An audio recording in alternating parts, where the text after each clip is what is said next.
Ces derniers jours, on a vu ça, dans le quartier de Ouakam à Dakar. ça, ou encore ça. Le point commun avec tous ces événements de chaos, c'est qu'ils se sont tous déroulés au Sénégal, dans la semaine du 1er juin 2023. Et c'était pour contester la condamnation de ce monsieur Ousmane Sonko, le leader de l'opposition politique au Sénégal, au gouvernement de Macky Sall. Regardez ce graphique sur le nombre de recherches du nom de Ousmane Sonko sur Internet au Sénégal. Vous pouvez voir que jusqu'en 2017, Ousmane Sonko n'était pas connu du grand public. Les Sénégalais ne le connaissaient tout simplement pas.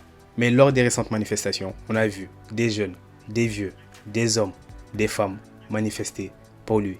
Comment se fait-il que quelqu'un qui n'était pas connu des Sénégalais avant 2017 arrive aujourd'hui à fédérer tant de personnes à sa cause, aussi bien au Sénégal qu'à l'étranger? C'est ce qu'on va découvrir dans cette vidéo.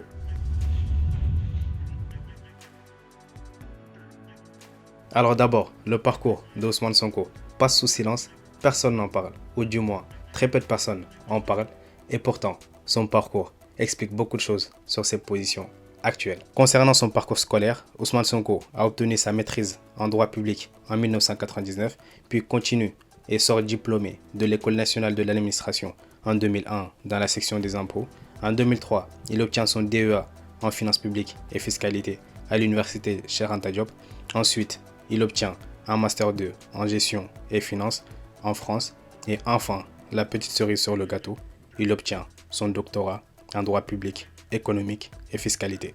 Donc le parcours scolaire très long d'Ousmane Sonko lui permet de côtoyer la jeunesse sénégalaise pendant des années et donc connaître en profondeur les difficultés et les défis que rencontre cette jeunesse. Et de l'autre côté, son expérience professionnelle dans l'administration publique sénégalaise en tant qu'inspecteur des impôts lui permet de connaître en profondeur le système politique et économique du pays. La superposition de l'ensemble de ces éléments lui amène en 2014 à créer son parti politique qui s'appelle PASTEF, Patriote africain du Sénégal pour le travail, l'éthique et la fraternité. Pour te faire comprendre la puissance et l'objectif d'un parti politique, laisse-moi te faire cette analogie entre la politique et le business. Alors dans le business, votre client a un problème dur, D-U-R. D comme douloureux, U comme urgent, R comme reconnu. Le problème est douloureux s'il génère de la souffrance quotidienne pour le client. Par exemple, dans le domaine de la perte de poids, la douleur, c'est le fait que le client a honte de son corps. Puis le problème est urgent s'il se fait sentir immédiatement. Toujours dans le domaine de la perte de poids, l'urgence vient du fait que le client ne peut pas s'habiller comme il veut parce qu'il a l'impression d'être jugé en tout temps. Et enfin, dans le business, le problème est reconnu si le client sait qu'il a un problème et veut le résoudre. Par exemple, toujours dans le domaine de la perte de poids, le client est conscient qu'il est essoufflé lorsqu'il monte un seul étage et veut changer cette situation. Donc dans le business, tu dois proposer un produit qui va résoudre ce problème dur, ce problème douloureux, urgent et reconnu. Et plus il y a de personnes qui ont ce problème dur, plus il y a de personnes qui achèteront ton produit. Et la conséquence, c'est que tu auras beaucoup d'argent. Et c'est exactement la même chose en politique. Chaque parti politique résout un problème dur. Par exemple, quand Macky Sall a quitté le gouvernement de Abdoulaye Wade en 2008 et qu'il a créé son parti politique APR, Alliance pour la République, le problème dur que l'APR voulait résoudre est le suivant: garantir l'accès à l'eau, à l'électricité et à des routes praticables. En 2008, ce problème était douloureux au Sénégal. Beaucoup de localités du Sénégal n'avaient pas accès à l'électricité. Et il y avait aussi beaucoup de coupures d'électricité dans les localités où il y avait du courant. Ensuite, le problème était urgent parce qu'il y avait beaucoup de localités, énormément de localités au Sénégal qui n'avaient pas accès à l'eau potable. Et le problème était reconnu parce que c'était connu de tous que les routes au Sénégal étaient en très mauvais état. Résultat, la mayonnaise avait directement pris et Macky Sall est devenu le principal opposant d'Abdoulaye Wade. Le changement attendu par les populations. Son flair politique l'aura conduit au sommet, un candidat qui pourra faire consensus. Reprenons la comparaison entre la politique et le business. Dans le business, le problème avec un produit, c'est que ça perd vite. Les besoins des clients changent. Donc l'entrepreneur doit mettre à jour son produit. C'est pour ça que dans toute entreprise qui se respecte et qui dure dans le temps, il y a toujours un pôle R&D recherche et développement pour que l'entreprise soit continuellement en phase avec les besoins de leurs clients. Regardez ce graphe sur la répartition des âges de la population sénégalaise en 2022. Presque 70% de toute la population sénégalaise a moins de 30 ans. Et la particularité avec cette population majoritairement jeune est qu'elle est très connectée aux nouvelles du monde entier grâce aux réseaux sociaux. Et sur les réseaux sociaux, cette jeunesse voit leur président se faire petit face à Emmanuel Macron. Par exemple, on a cette image qui avait fait le tour sur internet où on voit Macky Sall retirer le drapeau du Sénégal de sa poche. Certains disent que Macky Sall avait honte.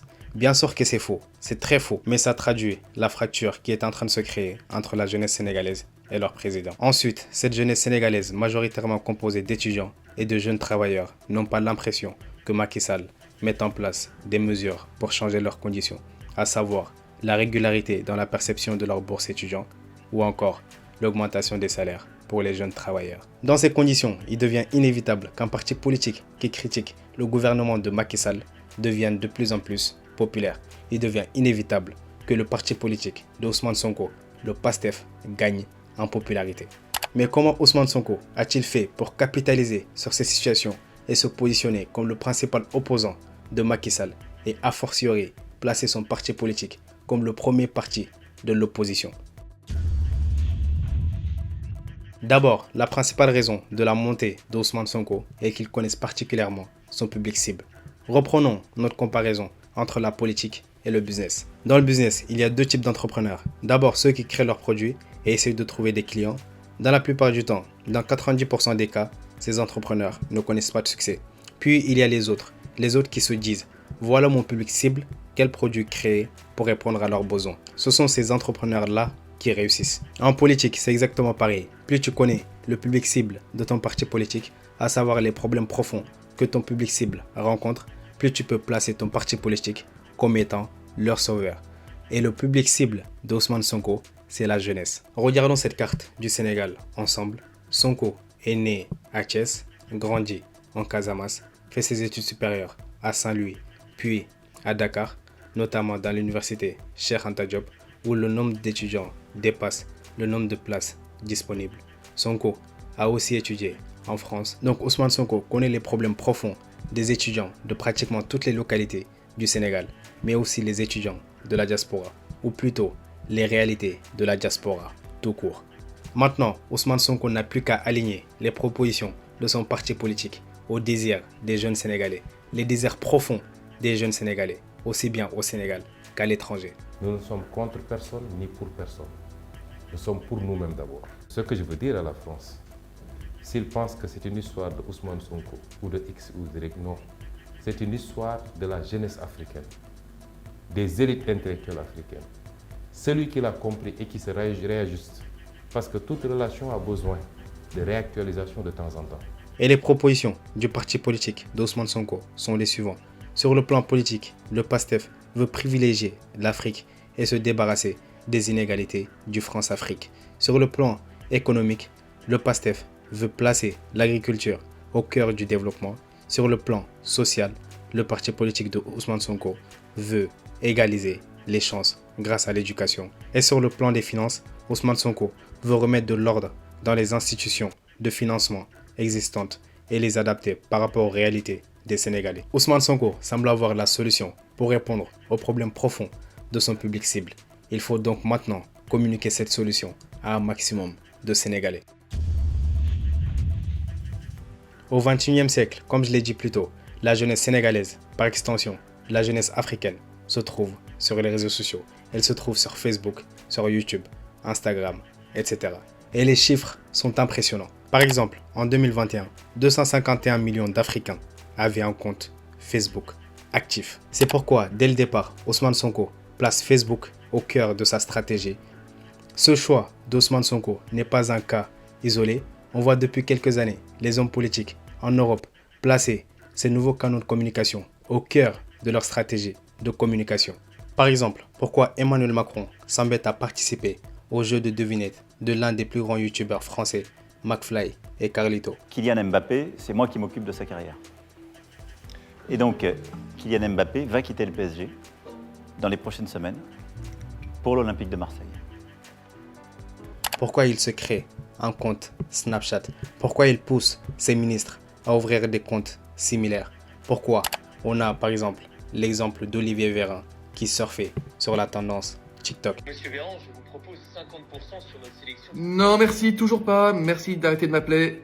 Bon, je sais pas vous, mais moi j'en ai marre de ces appels incessants pour vous vendre des trucs. Alors on a pris une grande décision et à compter d'aujourd'hui, vous pourrez plus recevoir d'appels pour du démarchage téléphonique les week-ends, les jours fériés. Et pendant la semaine, vous serez plus dérangé ou avant 10h du matin ou après 20h. Et même pour ceux qui font la sieste entre 13h et 14h. On peut aussi faire le même constat pour Jean-Luc Mélenchon, Marine Le Pen, Éric Zemmour, qui ont tous des chaînes YouTube qui font des millions de vues.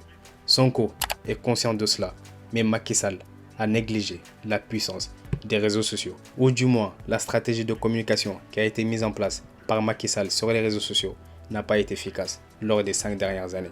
Par exemple, faisons cette comparaison entre la page Facebook de Macky Sall et celui d'Ousmane Sonko. En 2017, il y a 6 ans, la page Facebook d'Ousmane Sonko générait entre 1000 et 11 000 vues par vidéo. Pendant cette même période, les vidéos publiées sur la page Facebook de Macky Sall faisaient jusqu'à 263 000 vues. Aujourd'hui, en 2023, la page Facebook de Macky Sall fait toujours les mêmes scores qu'il y a 6 ans. Par contre, la page Facebook d'Ousmane Sonko a littéralement explosé. Il passe de 10 000 vues en moyenne par vidéo en 2017 à des vidéos qui dépassent les 650 000 vues en 2023. C'est énorme. Ce qui est aussi impressionnant, c'est l'engagement du public qui suit Ousmane Sonko. Le nombre d'interactions sur les vidéos de Sonko dépasse même le nombre de vues sur plusieurs vidéos de Macky Sall. Mais qu'est-ce qui a rendu cela possible? Comment se fait-il qu'en 6 ans, les réseaux sociaux du président de la République ont stagné, mais que ceux d'Ousmane Sonko ont explosé? Bienvenue dans les Momentum. J'appelle Momentum les moments où on constate une augmentation drastique du nombre de vues sur une page Facebook ou d'une chaîne YouTube. Et sur les réseaux sociaux, une personne bénéficie de Momentum dans 3 de ces cas-là. Le cas numéro 1, c'est lorsque la personne publie une vidéo tellement intéressante qu'elle devient virale. C'est le cas de la plupart des chaînes YouTube. Par exemple, cette vidéo que vous êtes en train de regarder peut créer un momentum sur ma chaîne si elle est appréciée par beaucoup de personnes. Donc fais-moi exploser le bouton j'aime et abonne-toi. Le cas numéro 2, c'est lorsque la personne est au cœur d'une polémique, comme par exemple le cas de ce monsieur qui s'appelle Oussama Hamar. En février 2023, il était au cœur d'une polémique. Tout le monde le critiquait sur sa façon exagérée de raconter des histoires. Résultat, regardez sur ce graphique. Le podcast qu'il fait avec Yomi Denzel est passé de 900 000 vues en février 2023 à 20 millions de vues en mars, puis 31 millions de vues en avril et enfin 43 millions de vues en mai 2023. La polémique, c'est le côté négatif, mais l'événement peut aussi être positif, comme par exemple le cas de Lionel Messi lorsqu'il gagne la Coupe du Monde avec l'Argentine en 2022. Sa photo où on le voit soulever la Coupe du Monde devient la photo la plus aimée de l'histoire d'Instagram. Enfin, le cas numéro 3 concerne les événements politiques ou géopolitiques, comme par exemple la guerre de l'Ukraine, où les médias ont fait des vues records sur les réseaux sociaux, ou encore le cas des élections présidentielles. Ça tombe bien, revenons à Ousmane Sonko. Entre 2014 et 2023, voici les momentum que Ousmane Sonko a connus. Il crée Pastef en 2014, mais entre 2014 et 2016, rien ne se passe. Personne ne connaît Ousmane Sonko. Son premier momentum, c'est en 2016, quand il commence à critiquer le gouvernement de Macky Sall, alors qu'il faisait partie de l'administration publique. Il est viré par décret pour rupture de réserve, et c'est le premier événement qui lui donne de la visibilité. Puis le deuxième momentum d'Ousmane Sonko vient lorsqu'il publie ce livre intitulé Pétrole et gaz au Sénégal et un deuxième livre intitulé Solutions où il critique, accuse le camp présidentiel de malversation dans la gestion des ressources naturelles du pays et propose des solutions. Ces 2 livres ont fait beaucoup de bruit dans les médias. Le Sénégal enregistre un taux d'insécurité alimentaire constant de plus de 16%. Le Sénégal a un système sanitaire qui est complètement par terre, un système éducatif qui n'existe quasiment plus.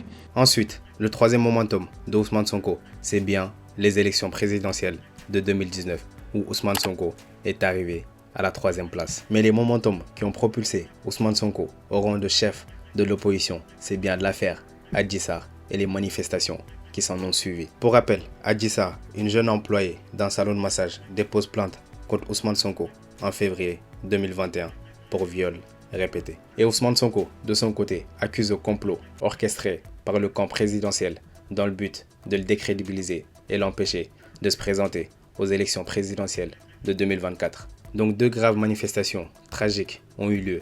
La première en mars 2021.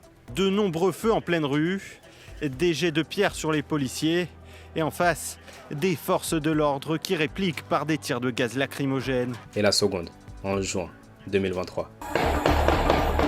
Ce sont tous ces momentum qui ont poussé tous les algorithmes à propulser les contenus d'Ousmane Sonko. Parce qu'aux yeux des algorithmes, Ousmane Sonko est un très bon créateur de contenu. Et les algorithmes font tout pour mettre ces meilleurs créateurs de contenu dans de bonnes conditions. Et les bonnes conditions, c'est avoir plus de visibilité, plus de vues et être connu de nouvelles personnes. Sur les réseaux sociaux, ta capacité à fidéliser ton audience est directement corrélée à la puissance de ton personal branding. Et le personal branding, en quelque sorte, c'est le fait de façonner son image et sa réputation de telle façon qu'on se différencie positivement dans l'esprit des gens. Les défauts des présidents africains, c'est qu'une fois élus, oublient, délaissent les localités éloignées de la capitale. Sonko veut alors se donner une image de quelqu'un qui est proche de toutes les régions du Sénégal. Il organise alors des caravanes et des visites de proximité dans toutes les régions.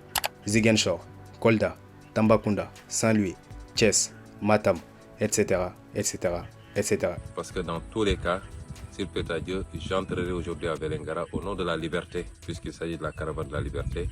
Ousmane Sonko veut ensuite véhiculer l'image d'un homme religieux en se rapprochant des autorités religieuses. Une force de décision très importante au Sénégal. Ensuite, Sonko véhicule aussi l'image d'un homme serein, calme, qui sait ce qu'il fait dans n'importe quelle circonstance. Ce passage où les policiers cassent la vitre de son véhicule tandis qu'il reste très calme illustre bien cette impression.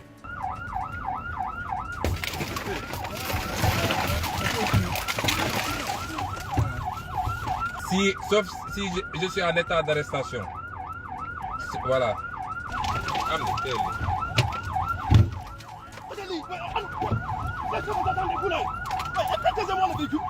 Enfin, ce dernier élément est fait de façon subtile.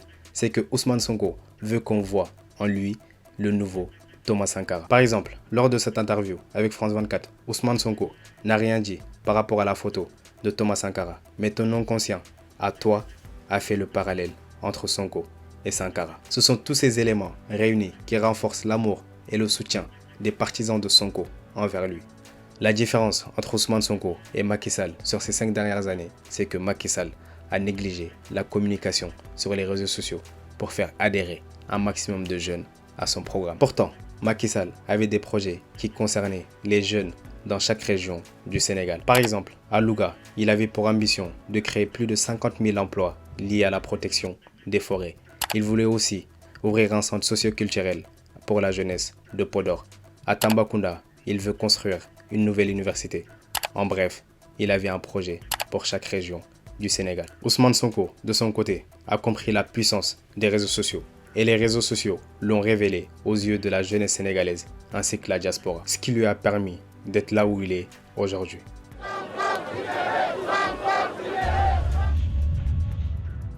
Vous l'avez compris, cette vidéo n'avait pas pour but de prendre position pour Ousmane Sonko ou pour Macky Sall, mais plutôt d'apporter des éléments de réponse à la montée en puissance d'Ousmane Sonko. Je termine la vidéo en te disant ceci. De la même manière que Ousmane Sonko a utilisé les réseaux sociaux, par extension Internet, pour être là où il est aujourd'hui, tu peux toi aussi te servir d'Internet pour transformer ta vie.